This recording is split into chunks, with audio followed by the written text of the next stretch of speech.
नमस्कार, आप देख रहे हैं नमो भारत न्यूज। आपके साथ मैं हूं तुषार शर्मा। दोस्तों, आज हम बात करेंगे कि अगर भारत की जनसंख्या पर पहले ही गौर कर लिया होता तो आज ऐसी कंडीशन नहीं आती। तो इसके मद्देनजर रखते हुए मैं आपको बता दूं कि नागरिकता संशोधन कानून और नेशनल रजिस्टर ऑफ सिटीजन पर देश भर में मचे घमासान की जो तस्वीरें थी वो हमारी आंखों के सामने थी। तो इस बीच मोदी सरकार नेशनल पॉपुलेशन रजिस्टर यानी कि एनपीआर की ओर कदम बढ़ा रही थी। केंद्रीय गृह मंत्रालय ने इसके लिए कैबिनेट से 3,941 करोड़ रुपए की भी मांग की थी। एनपीआर का उद्देश्य यह था कि देश के सामान्य निवासियों का व्यापक पहचान डेटाबेस बनाना था। इस डेटाबेस में जनसंख्या के साथ साथ बायोमेट्रिक्स की भी जानकारी होनी थी, जिससे देश में जनसंख्या नीति बनाना और अवधि नागरिकों को देश से बाहर करना आसान होगा। जी हां दोस्तों, जैसा आपने सुना, तो अगर जनसंख्या पर नियंत्रण होता और एनआरसी यूनिफॉर्म सिविल कोड लागू हो गए होते तो देश आज कहां होता। आज भारत दुनिया के टॉप 3 आर्थिक शक्ति में से एक होता। साक्षरता दर 74.4% की बजाय 100% होती। गरीबी रेखा से नीचे करीब 22% आबादी नहीं होती। जनसंख्या घनत्व 416% वर्ग किलोमीटर नहीं होता।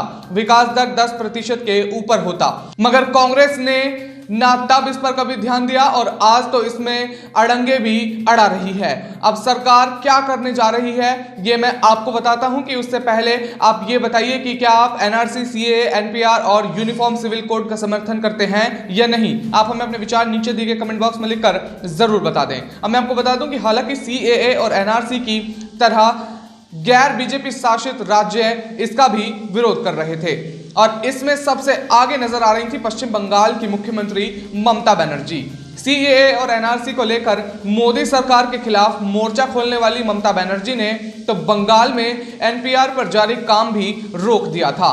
अयोध्या की अगर हम बात कर लें तो अयोध्या में श्री राम मंदिर में भूमि पूजन के बाद क्या मोदी सरकार एनआरसी जनसंख्या नियंत्रण कानून पर भी काम कर रही थी। सबसे बड़े सवाल ये खड़े हो रहे थे उस समय, क्या संसद में आने वाले सत्र में जनसंख्या नियंत्रण के लिए सरकार कोई बिल ला सकती है।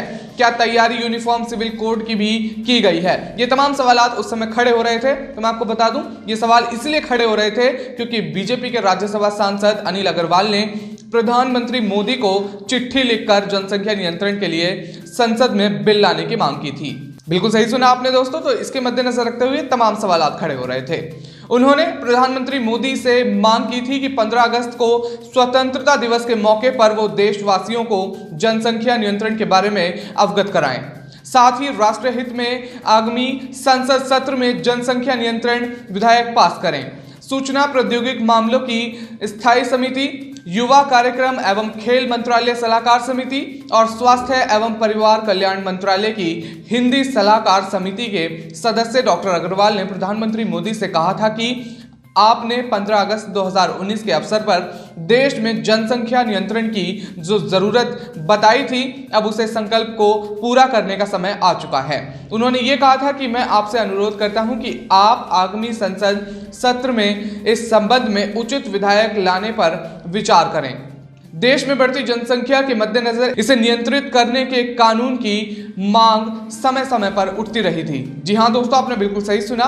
देश का एक बड़ा वर्ग सामाजिक और आर्थिक पिछड़ेपन एवं धार्मिक वजहों से परिवार नियोजन का सहारा नहीं लेता था।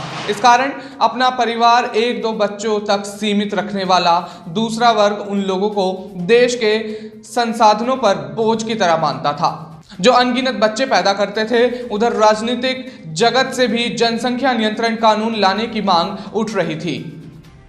खासकर वर्ष 2014 की अगर हम बात कर लें तो 2014 में बीजेपी की अगुवाई वाली एनडीए सरकार के केंद्रीय की सत्ता में आने के बाद यह मांग जोर पकड़ने लगी थी। आइए जानते हैं कि जनसंख्या नियंत्रण कानून लाने के समर्थन में आवाज कब कब उठी और पूर्व की सरकार में इसे लेकर कुछ फैसले क्या क्या लिए गए थे। जी हां दोस्तों, अब हम सीधे उन पर नजर डालते हैं। तो सीधे मैं आपको बात कर लूं, 1975 में आपातकाल के दौरान नागरिकों के अधिकार छीन लिए गए थे। जी हां, हम बात कर रहे हैं इंदिरा गांधी सरकार के दौरान की। जी हां दोस्तों, इंदिरा गांधी की सरकार ने आपातकाल में जो फैसले लिए उनमें सबसे विवादग्रस्त फैसला था पुरुषों की जबरन नसबंदी का। प्रधानमंत्री इंदिरा गांधी के पुत्र संजय गांधी ने पिछले दरवाजे से इस अभियान की कमान संभाल रखी थी। उन्होंने नौकरशाहों को नसबंदी अभियान को सफल बनाने के लिए टारगेट दिया था। उन्होंने नौकरशाहों को चेतावनी दी थी कि जिनका टारगेट पूरा नहीं होगा उनका वेतन में कटौती की जाएगी या पूरा वेतन ही रोक दिया जाएगा। विभिन्न रिपोर्ट के मुताबिक अभियान के 1 साल में ही 62 लाख पुरुषों की जबरन नसबंदी करवा दी गई थी। नसबंदी के दौरान हुई लापरवाही के कारण 2000 से ज्यादा पुरुषों की भी मौत हो गई थी। विश्व प्रसिद्ध उपन्यासकार सलमान रसूदी की किताब मिडनाइट चिल्ड्रन में इस अभियान का जिक्र किया गया है।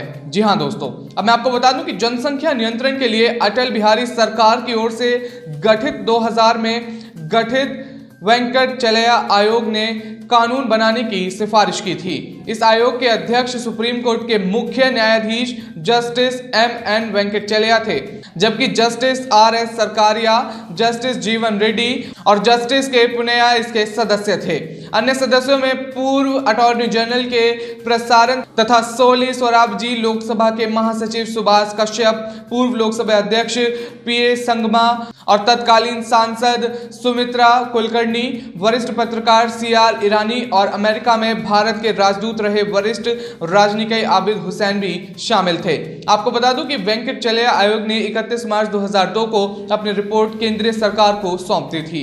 उत्तर प्रदेश के वर्तमान मुख्यमंत्री की अगर हम बात कर लें तो 2015 में गोरखपुर लोकसभा से सांसद थे। उन्होंने जनसंख्या नियंत्रण की जरूरत पर ऑनलाइन पोल के जरिए लोगों की राय मांगी थी। इस पोल में भाग लेने वाले 80% से अधिक लोगों ने जनसंख्या नियंत्रण कानून की दरकार बताई थी।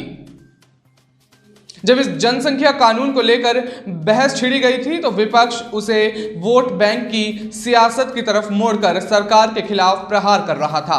जैसा आपने देखा था वो तमाम तस्वीरें हमारी आंखों के सामने थी। तो मैं बता दूं आपको, जनसंख्या नियंत्रण को लेकर कई बार कोशिश हुई थी कि नवंबर 2019 में लोकसभा में बीजेपी सांसद अजय भट्ट ने छोटे परिवार को अपनाकर जनसंख्या नियंत्रण बिल का प्रस्ताव रखा था। 2018 की बात कर लें तो वह बीजेपी और टीडीपी के करीब 125 सांसदों ने राष्ट्रपति से भारत में 2 बच्चों की नीति लागू करने का आग्रह किया था। दिसंबर 2018 में बीजेपी सांसद प्रहलाद पटेल और संजीव बालियान सहित अलग अलग दलों के सांसदों ने जनसंख्या नियंत्रण के लिए सख्त कानून की पैरवी की थी।